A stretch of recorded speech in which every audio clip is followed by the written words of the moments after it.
Eva daily ব্লগে আপনাদের স্বাগত জানাই। আজকে বানাবো চাল কুমড়ো পাতার পকোড়া।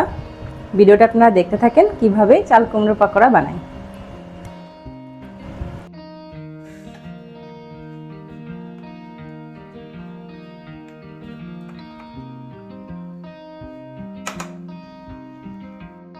প্রথমে দিলাম ময়দা, কিছুটা চাউলের গুঁড়া, এবার দেব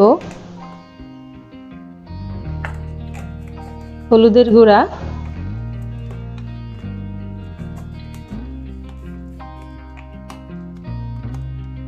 তারপর দিয়ে দিব গরম মশলার গুঁড়া,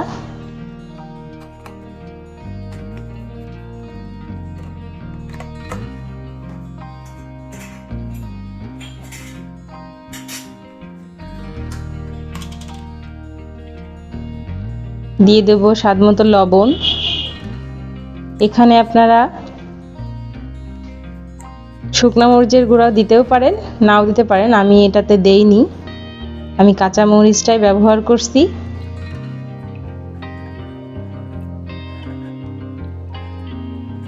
এবার এটাকে সুন্দর করে ব্লেন্ড করব। এখানে ব্যবহার করছি সাদা জল, সুন্দর করে মাখাতে হবে।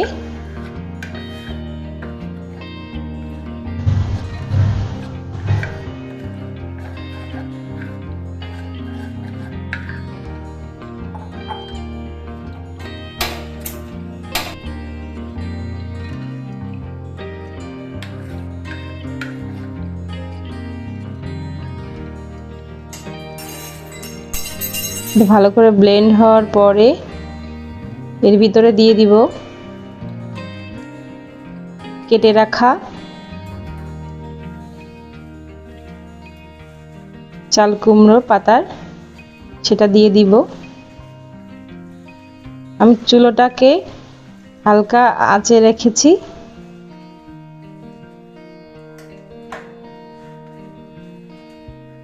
এখানে চাউলের গুঁড়া একটু কম পড়ে গেছে,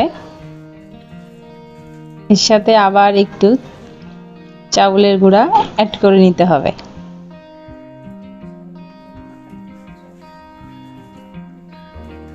দেখো আমি এর ভিতরেই আবার অ্যাড করে নিলাম চাউলের গুঁড়া।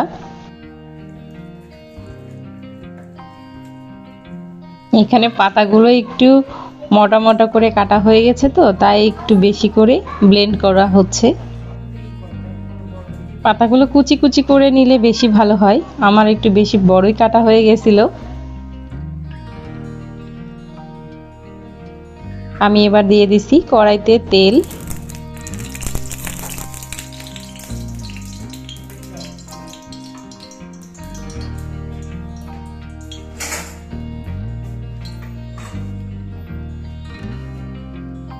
এগুলো একটু ডুবো তেলেই ভাজতে হয়, আমি একটু তেল কম খাই তাই একটু কম তেলেই ভাজতেছি।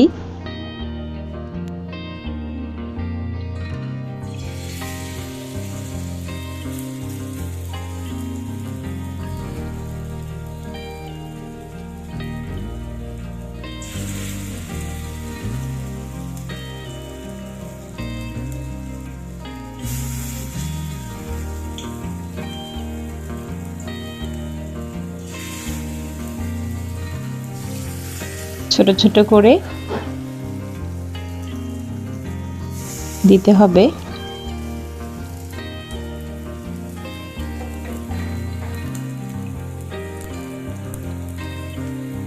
এটাকে এবার একটু ঢেকে দিতে হবে সেদ্ধ হওয়ার জন্য। যেহেতু আমি কম তেল দিয়েছি, ঢেকেই রান্না করতেছি।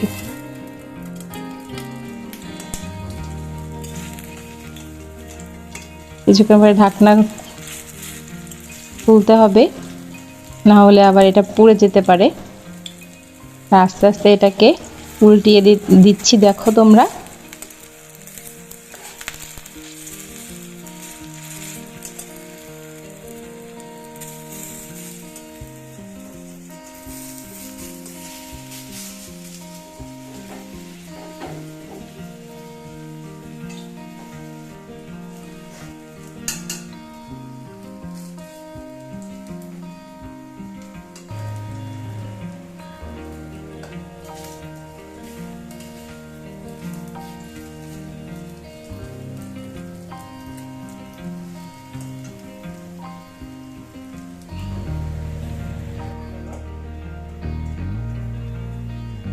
হয়ে গেছে আমার চাল কুমড়ার পকোড়া ভাজা।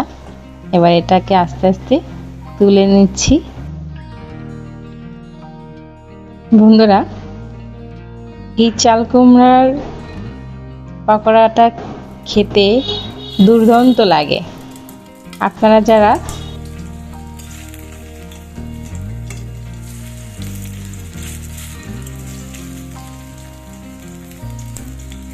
এভাবে বাসায় বানায় খেতে পারেন। আর এরকম ভিডিও যদি দেখতে চান তাহলে আমার সাথে থাকেন আর আমার চ্যানেলটি সাবস্ক্রাইব করেন।